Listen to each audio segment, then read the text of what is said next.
ਕਿਵੇਂ ਦੋਸਤੋ ਕੀ ਹਾਲ ਚਾਲ ਹੈ। ਸਡਬਰੀ ਆਰਸੀਆਈਪੀ ਨੇ ਆਪਣਾ 2026 ਲਈ ਪ੍ਰੋਗਰਾਮ ਓਪਨ ਕਰ ਦਿੱਤਾ ਹੈ। ਸੋ ਸਡਬਰੀ ਆਰਸੀਆਈਪੀ ਨੇ ਅਪਡੇਟ ਪਾ ਕੇ ਆਪਾਂ ਨੂੰ ਦੱਸਿਆ ਕਿ ਉਹਨਾਂ ਨੇ 2026 ਲਈ ਪ੍ਰੋਗਰਾਮ ਓਪਨ ਕਰਤਾ। ਇਹਨਾਂ ਨੇ ਕਿਹਾ ਸੀ ਫਰਵਰੀ 'ਚ ਤੁਹਾਨੂੰ ਦੱਸਾਂਗੇ। ਸੋ ਇਹਨਾਂ ਨੇ ਫਰਵਰੀ 'ਚ ਦੱਸਤਾ ਕਿ ਪ੍ਰਾਇੋਰਟੀ ਸੈਕਟਰ ਸਾਡੇ ਆਰਸੀਆਈਪੀ ਲਈ ਕੀ ਹੋਣ ਵਾਲੇ ਆ। ਇਹਨਾਂ ਨੇ ਆਪਣੇ ਸਕੋਰਿੰਗ ਕ੍ਰਾਈਟੇਰੀਆ 'ਚ ਥੋੜ੍ਹੇ ਚੇਂਜਸ ਕੀਤੇ ਆ ਨੌਕਸ ਨੂੰ ਲੈ ਕੇ ਵੀ ਕਿਹਦੇ ਪੁਆਇੰਟ ਦੇਣੇ ਕਿਹਦੇ ਨਹੀਂ। ਅਤੇ ਇਹਨਾਂ ਨੇ ਇੱਕ ਮਿਨੀਮਮ ਸਕੋਰ ਦਾ ਕ੍ਰਾਈਟੇਰੀਆ ਬਣਾ ਦਿੱਤਾ ਕਿ ਜੇ ਤੁਹਾਡੇ ਇੰਨੇ ਪੁਆਇੰਟ ਹੋਣਗੇ ਫਿਰ ਹੀ ਤੁਸੀਂ ਆਪਣੀ ਪੂਲ 'ਚ ਫਾਈਲ ਪਾ ਸਕਦੇ ਹੋ, ਅਦਰਵਾਈਜ਼ ਨਹੀਂ। ਸੋ ਆਪਾਂ ਸਾਰਾ ਡਿਸਕਸ ਕਰਾਂਗੇ। ਪ੍ਰਾਇੋਰਟੀ ਸੈਕਟਰ ਦੇ ਵਿੱਚ ਇਹਨਾਂ 'ਚ ਆ ਗਏ ਬਿਜ਼ਨਸ, ਫਾਈਨੈਂਸ ਐਡਮਿਨਿਸਟ੍ਰੇਸ਼ਨ, ਨੈਚੁਰਲ ਅਤੇ ਅਪਲਾਈਡ ਸਾਇੰਸ। ਆਹ ਮੇਰੇ ਹਿਸਾਬ ਨਾਲ ਹਰ ਆਰਸੀਆਈਪੀ ਪ੍ਰੋਗਰਾਮ ਦੇ ਵਿੱਚ ਹੈਗੇ ਆ। ਹੈਲਥ, ਐਜੂਕੇਸ਼ਨ, ਸੋਸ਼ਲ ਕਮਿਊਨਿਟੀ ਅਤੇ government services, trade, transport, truck driver priority 'ਚ ਨੇ, ਪਲੱਸ ਨੈਚੁਰਲ ਰਿਸੋਰਸ ਅਤੇ ਐਗਰੀਕਲਚਰ। ਹੁਣ ਪ੍ਰਾਇੋਰਟੀ ਆਕੂਪੇਸ਼ਨ ਕਿਹੜੀਆਂ ਆ ਗਈਆਂ? ਮਾਈਨਿੰਗ, ਕੈਮੀਕਲ, ਜਿਹੜੇ ਆਪਣੇ ਲੋਕ ਮੈਜੋਰਟੀ 'ਚ ਕੰਮ ਕਰਦੇ ਆ ਉਹ ਹੋ ਗਿਆ। ਨਰਸਿੰਗ ਫੀਲਡ, ਐਲਪੀਐਨ, ਆਹ ਸਾਰੇ ਕਿਤੇ ਪ੍ਰਾਇੋਰਟੀ 'ਚ ਆ। ਸੋ ਤੁਹਾਨੂੰ ਕਿਤੇ ਵੀ ਮੂਵ ਕਰਨ ਦੀ ਲੋੜ ਨਹੀਂ। ਤੁਸੀਂ ਐਲਪੀਐਨ ਹੋ, ਆਰਐਨ ਹੋ, ਤੁਸੀਂ ਕੈਨੇਡਾ 'ਚ ਕਿਤੇ ਵੀ ਪੀਆਰ ਲੈ ਸਕਦੇ ਹੋ। ਠੀਕ ਹੈ। ਫਿਰ ਆ ਗਿਆ ਪੀਐਸਡਬਲਿਊ, ਨੌਕਆਊਟ 33-102, ਫਿਰ ਡੈਂਟਲ ਅਸਿਸਟੈਂਟ ਨੌਕ 33-100, ਫਿਰ ਮੈਡੀਕਲ ਲੈਬੋਰਟਰੀ ਅਸਿਸਟੈਂਟ ਆ ਗਏ 33-101, ਫਿਰ ਸੋਸ਼ਲ ਵਰਕਰ, ਈਸੀਏ, ਉਹ ਤੋਂ ਬਾਅਦ 'ਚ ਹੋਮ ਸਪੋਰਟ ਵਰਕਰ, ਕੰਸਟਰਕਸ਼ਨ ਦੇ ਮੈਨੇਜਰ, ਵੈਲਡਰ, ਹੈਵੀ ਇਕੁਇਪਮੈਂਟ ਵਾਲੇ, ਅਤੇ ਨੀਚੇ ਟਰੱਕ ਡਰਾਈਵਰ ਆ ਗਏ, ਕੰਸਟਰਕਸ਼ਨ ਮਿਲਰਾਈਟ ਆ ਗਏ, ਮਕੈਨਿਕ ਆ ਗਏ, ਅਤੇ ਹੈਵੀ ਟਰੱਕ ਆਟੋਮੇਟਿਵ ਅਤੇ ਪਾਰਟ ਇੰਸਟਾਲਰ ਆ ਗਏ 74-203। ਠੀਕ ਹੈ। ਸੋ ਆਪਾਂ ਗੱਲ ਕਰਦੇ ਪਏ ਹਾਂ ਆਰਸੀਆਈਪੀ ਦੀ। ਸੇਮ ਚੀਜ਼ ਤੁਸੀਂ ਫਰੈਂਚ ਦੇ ਵਿੱਚ ਜਾਣਾ ਤਾਂ ਫਰੈਂਚ ਦੇ ਵਿੱਚ ਵੀ ਤੁਹਾਡੇ ਕੋਲ ਇੰਨੇ ਸਾਰੇ ਹੈਗੇ ਆਪਸ਼ਨ, ਟਰੱਕ ਡਰਾਈਵਰ ਵੀ ਹੈਗਾ। ਹੁਣ ਆਪਾਂ ਗੱਲ ਕਰਦੇ ਪਏ ਹਾਂ ਇਸ ਟਾਈਮ ਆਰਸੀਆਈਪੀ ਦੀ। ਕੋਲ ਮੈਜੋਰਟੀ 'ਚ ਲੋਕਾਂ ਨੇ ਟਾਰਗੇਟ ਕਰਨਾ ਆਰਸੀਆਈਪੀ। ਜੇ ਤੁਸੀਂ ਫਰੈਂਚ ਦੇ ਵਿੱਚ CLP5 ਲੈ ਰਹੇ ਹੋ, ਚਾਰੋਂ ਮੋਡਿਊਲਾਂ ਦੇ ਵਿੱਚ ਬੋਲਣ, ਸੁਣਨ, ਲਿਖਣ ਅਤੇ ਪੜ੍ਹਨ ਦੇ ਵਿੱਚ, ਤੁਸੀਂ ਸਿੰਪਲੀ FCIP ਟਾਰਗੇਟ ਕਰ ਸਕਦੇ ਹੋ। ਅਤੇ FCIP 'ਚ ਕੰਪੀਟੀਸ਼ਨ ਬਹੁਤ ਘੱਟ ਹੈ। ਉਹਦੇ ਵਿੱਚ ਮੈਜੋਰਟੀ 'ਚ ਜਿਹੜੇ ਅਫਰੀਕਾ ਤੋਂ ਲੋਕ ਆਉਂਦੇ ਆ, ਉਹਨਾਂ ਦੇ ਕੁਛ ਭਾਗਾਂ ਦੇ ਵਿੱਚ ਫਰੈਂਚ ਬੋਲੀ ਜਾਂਦੀ ਹੈ, ਉਹ ਵਧੀਆ ਸੈਟਲ ਹੋ ਜਾਂਦੇ ਇਹਨਾਂ 'ਚ। ਸੋ ਜਿਹਦੀ ਫਰੈਂਚ ਸਿੱਖ ਲੈਂਦੇ ਹੋ, FCIP is the best program. ਹੁਣ ਕ੍ਰਾਈਟੇਰੀਆ ਕੀ ਆ ਕੈਂਡੀਡੇਟ ਲਈ ਜੇ ਤੁਸੀਂ ਅਪਲਾਈ ਕਰਨਾ, ਤੁਸੀਂ ਮੂਵ ਔਨ ਬਾਰੇ ਸੋਚ ਰਹੇ ਹੋ? ਇਹਨਾਂ ਨੇ ਦੱਸਿਆ ਆਪਾਂ ਨੂੰ ਚਾਰਟ। PR ਲੈਣ ਲਈ ਰਿਸੀਵਡ ਰੈਕਮੈਂਡੇਸ਼ਨ ਫਰੋਮ RCIP ਜਾਂ FCIP ਪ੍ਰੋਗਰਾਮ। ਠੀਕ ਹੈ। ਹੁਣ ਮੇਕ ਸ਼ੋਰ ਤੁਸੀਂ ਪਹਿਲਾਂ ਫੈਡਰਲ ਦਾ ਕ੍ਰਾਈਟੇਰੀਆ ਮੀਟ ਕਰਨਾ ਕਿ ਹਾਂ ਤੁਸੀਂ ਕੈਨੇਡਾ 'ਚ ਆਥੋਰਾਈਜ਼ ਹੋਣੇ ਚਾਹੀਦੇ ਹੋ, 1 ਸਾਲ ਦਾ ਐਕਸਪੀਰੀਅੰਸ ਚਾਹੀਦਾ, ਸਾਰਾ ਕੁਛ ਮੀਟ ਕਰਨਾ। ਉਹਦੇ ਬਾਅਦ ਫੁੱਲ ਟਾਈਮ ਦਾ ਜੋਬ ਆਫਰ ਚਾਹੀਦਾ ਡੈਜ਼ੀਗਨੇਟਡ ਇੰਪਲੋਇਰ ਤੋਂ ਪ੍ਰਾਇੋਰਟੀ ਸੈਕਟਰ ਦੇ ਵਿੱਚ। ਤੀਸਰੇ 'ਤੇ ਆ ਗਿਆ ਮੇਕ ਸ਼ੋਰ ਯੋਰ ਜੋਬ ਆਫਰ ਮੀਟ ਦੀ ਫੈਡਰਲ ਰਿਕੁਆਇਰਮੈਂਟ। ਜਿਹੜੀ ਜੋਬ ਆਫਰ ਆ ਉਹ ਫੈਡਰਲ ਦੀ ਰਿਕੁਆਇਰਮੈਂਟ ਮੀਟ ਕਰਦਾ ਹੋਵੇ, ਜਿਹੜੇ ਨੌਕਆਊਟ ਦੀ ਤੁਹਾਡੀ ਲਾਈਕ ਜੋਬ ਪੋਜੀਸ਼ਨ ਆ, ਜੋਬ ਡਿਊਟੀ, ਸਾਰਾ ਕੁਛ ਮੈਚ ਕਰਦਾ ਹੋਵੇ। ਠੀਕ ਆ।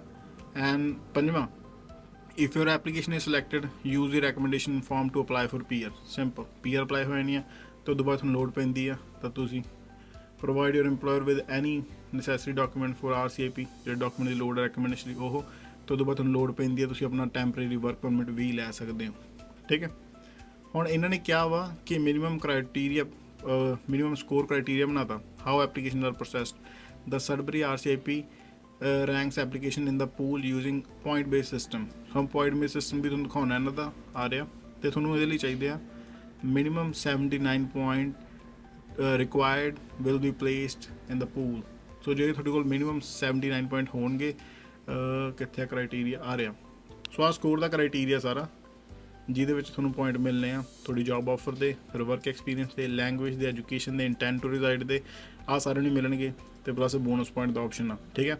125 ਪੁਆਇੰਟਾਂ ਦਾ ਕ੍ਰਾਈਟੇਰੀਆ, ਉਹਦੇ ਵਿੱਚੋਂ ਤੁਸੀਂ ਮਿਨੀਮਮ ਤੁਹਾਡੇ ਕੋਲ 79 ਹੋਣੀ ਚਾਹੀਦੀ ਆ ਪੂਲ ਦੇ ਵਿੱਚ ਐਂਟਰ ਕਰਨ ਲਈ।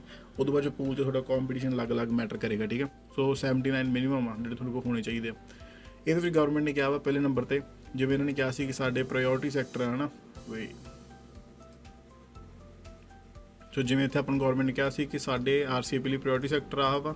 ਸੋ ਜਿਹੜੇ ਵੀ ਪ੍ਰਾਇੋਰਟੀ ਸੈਕਟਰ ਤੁਸੀਂ ਜੋਬ ਕਰੋਗੇ ਟਰਾਂਸਪੋਰਟ 'ਚੋਂ ਇਹ ਉਹ, ਤਾਂ ਤੁਹਾਨੂੰ ਉਹਦੇ ਪੁਆਇੰਟ ਮਿਲਣਗੇ। ਸੋ ਜੇ ਟਰੱਕ ਡਰਾਈਵਰ ਹੋ ਤੁਹਾਨੂੰ 15 ਪੁਆਇੰਟ ਮਿਲਣਗੇ ਕੋਸ ਤੁਸੀਂ ਪ੍ਰਾਇੋਰਟੀ ਆਕੂਪੇਸ਼ਨ ਦੇ ਵਿੱਚੋਂ। ਬਟ ਸੇਮ ਟਾਈਮ 'ਤੇ ਜਿਹੜਾ ਤੁਹਾਡਾ ਉਹ ਪ੍ਰਾਇੋਰਟੀ ਸੈਕਟਰ ਦੇ ਵਿੱਚ ਨੌਕਆਊਟ ਆ, ਠੀਕ ਹੈ, ਜਿਹੜੀ ਤੁਹਾਡੀ ਪ੍ਰਾਇੋਰਟੀ ਆਕੂਪੇਸ਼ਨ ਦਾ ਨੌਕਆਊਟ ਆ, ਉਹਦੇ ਹਿਸਾਬ ਨਾਲ ਵੀ ਤੁਹਾਨੂੰ ਪੁਆਇੰਟ ਮਿਲਣੇ ਆ। ਫੋਰ ਐਗਜ਼ਾਮਪਲ ਜੇ ਕੋਈ ਵੀ ਇਨਸਾਨ ECA ਆ, ਅਰਲੀ ਚਾਈਲਡ ਐਜੂਕੇਟਰ, ਉਹਨੂੰ ਮਿਲਣਗੇ 12 ਪੁਆਇੰਟ। ਠੀਕ ਹੈ। ਰਜਿਸਟਰਡ ਐਜੂਕੇਟਰ ਨੂੰ।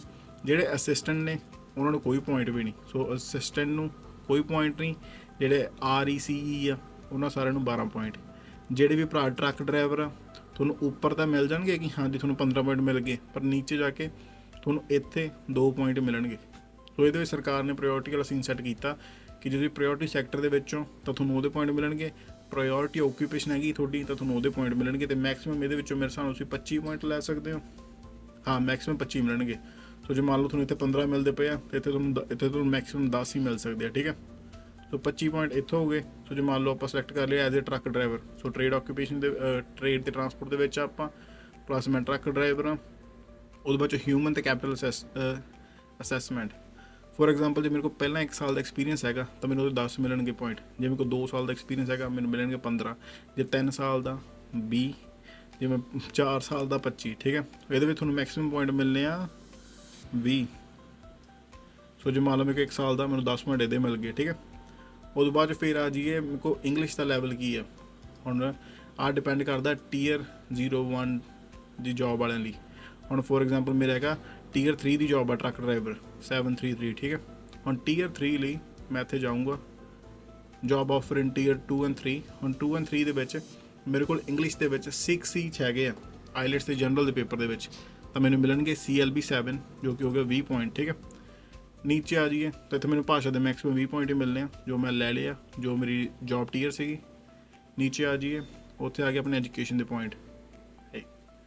ਐਜੂਕੇਸ਼ਨ ਦੇ ਪੁਆਇੰਟ ਦੇ ਵਿੱਚ ਜੇ ਉਹਦੀ ਡਿਪਲੋਮਾ ਕੀਤਾ ਤੁਹਾਨੂੰ 10 ਪੁਆਇੰਟ, ਪੋਸਟ ਸੈਕੰਡਰੀ ਐਜੂਕੇਸ਼ਨ ਦੇ ਕ੍ਰੈਡੈਂਸ਼ੀਅਲ ਆ 15 ਪੁਆਇੰਟ, ਅਤੇ ਉਹਦੇ ਬਾਅਦ 'ਚੋਂ ਬੈਚਲਰ ਦੇ ਤੁਹਾਨੂੰ ਮਿਲਣਗੇ 20 ਪੁਆਇੰਟ, ਅਤੇ ਮਾਸਟਰ PhD ਤੁਹਾਨੂੰ ਮਿਲਣਗੇ 25 ਪੁਆਇੰਟ। ਠੀਕ ਹੈ, ਸੋ ਇਕੁਇਵਲੈਂਟ ਸੈਕੰਡਰੀ ਸਕੂਲ ਆਪਣੇ ਇਹਦੇ 'ਚ ਆਊਗੇ ਪੋਸਟ ਸੈਕੰਡਰੀ ਸਕੂਲ ਕ੍ਰੈਡੈਂਸ਼ੀਅਲ, ਅਤੇ 15 ਪੁਆਇੰਟ ਇਹਦੇ ਹੋ ਗਏ।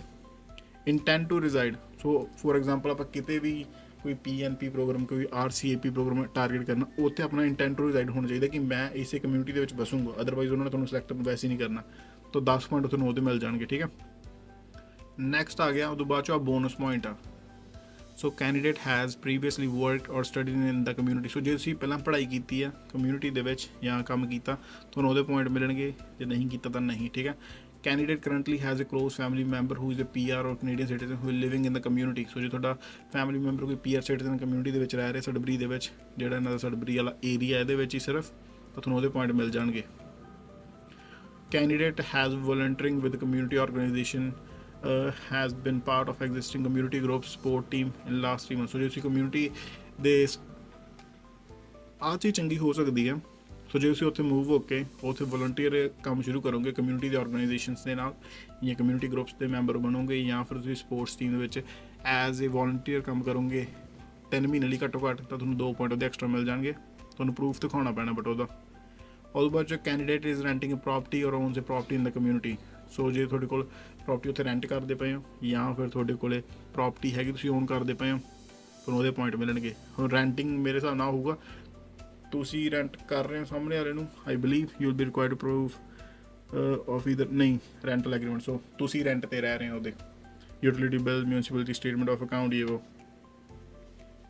ਉਹਦੇ ਬਾਅਦ candidate spouse or common law partner has work experience in the community. So ਜੇ ਤੁਹਾਡੀ ਸਪਾਊਸ ਘਰ ਵਾਲਾ ਘਰ ਵਾਲੀ ਕੋਲ ਕਮਿਊਨਿਟੀ ਦੇ ਵਿੱਚ ਵਰਕ ਐਕਸਪੀਰੀਅੰਸ ਹੈਗਾ ਮਿਨੀਮਮ 6 ਮਹੀਨੇ ਦਾ, 3 ਪੁਆਇੰਟ ਤੁਹਾਡੇ ਉਹਦੇ ਮਿਲ ਸਕਦੇ ਆ। ਸੋ ਆਹ ਬੋਨਸ ਪੁਆਇੰਟ ਆ ਉਹਦੇ ਬਾਅਦ 'ਚ। ਠੀਕ ਹੈ, ਹੁਣ ਜੋ ਆਪਾਂ ਭਰਿਆ ਆਪਣੇ ਬਣਦੇ ਪਏ 72 ਪੁਆਇੰਟ, ਆਪਣੇ ਬਣਦੇ ਪਏ 72 ਪੁਆਇੰਟ। ਸੋ ਆਪਾਂ ਨੂੰ ਕੰਮ ਕਿਤੇ ਖਿੱਚਣਾ ਪੈਣਾ ਵੀ ਜਾਂ ਤਾਂ ਆਪਾਂ ਵਗ ਜਾਈਏ ਆਈਲੈਟਸ ਦੇ ਵਿੱਚ ਬੈਂਡ ਵਧਾ ਲਈਏ, ਆਪਣੇ 5 ਪੁਆਇੰਟ ਵੱਧ ਜਾਣਗੇ ਸਿੱਧੇ, ਆਪਾਂ ਸਟਿਲ 77 ਤੇ ਆਪਾਂ ਨੂੰ ਚਾਹੀਦੇ 79 to be placed in the pool. ਠੀਕ ਹੈ, ਹੁਣ ਆਪਾਂ ਆਈਲੈਟਸ ਦੇ ਵਿੱਚ ਮੈਕਸ ਕੰਮ ਕਰਤਾ। ਠੀਕ ਹੈ, ਉਦੋਂ ਬਾਅਦ ਹੁਣ ਜੇ ਮੰਨ ਲਓ ਮੇਰਾ ਵਰਕ ਐਕਸਪੀਰੀਅੰਸ 2 ਸਾਲਾਂ ਦਾ ਹੋ ਜਾਂਦਾ, ਸੋ ਬੇਸਿਕਲੀ ਹੁਣ ਆਪਣੇ ਬਣ ਗਏ 82 point. So as a truck driver ਜੇ ਮੈਂ ਕੈਨੇਡਾ 'ਚ ਮਾੜੀ ਜਿਹੀ ਪੜ੍ਹਾਈ ਕੀਤੀ ਆ ਤਾਂ ਮੈਨੂੰ ਮਿਲਣਗੇ ਇੱਥੇ ਕਿੰਨੇ ਪੁਆਇੰਟ, ਮੈਕਸਿਮਮ ਆਈਲੈਟਸ ਦੇ ਵਿੱਚ CLB 8 ਦੇ ਨਾਲ 2 ਸਾਲਾਂ ਦੇ ਐਕਸਪੀਰੀਅੰਸ ਦੇ ਨਾਲ 82 ਪੁਆਇੰਟ। ਫਿਰ ਮੇਰਾ ਜਾ ਕੇ ਕੁਛ ਬਣ ਸਕਦਾ। ਠੀਕ ਹੈ, ਉਹ ਐਂ ਨਾ ਸੋਚ ਲਿਓ ਕਿ ਬਸ ਮੇਰੇ ਕੋਲ ਐਕਸਪੀਰੀਅੰਸ ਹੈਗਾ ਮੇਰਾ ਸਿੱਧਾ ਜਾਨਸਰ ਬਣ ਜੂਗਾ, ਨਹੀਂ, there is a whole process we need to go through. ਅਤੇ ਉਦੋਂ ਬਾਅਦ 'ਚ ਫਿਰ ਹੁਣ ਜੇ ਮੰਨ ਲਓ ਕੋਈ ਵੀ ECA ਆ, ਉਹਦੇ ਲਈ 10 ਮਿੰਟ ਉਹਨੂੰ ਪਹਿਲਾਂ ਮਿਲ ਕੇ ਪ੍ਰਾਇਓਰਟੀ ਸੈਕਟਰ ਦੇ, ਉਹਦੇ ਬਾਅਦ ਨੀਚੇ ਜਾ ਕੇ ਦੇਖ ਲਿਆ ਵੀ ਹਾਂ ਉਹ RECE ਆ, ਅਸਿਸਟੈਂਟ ਨਹੀਂ ਹੈਗਾ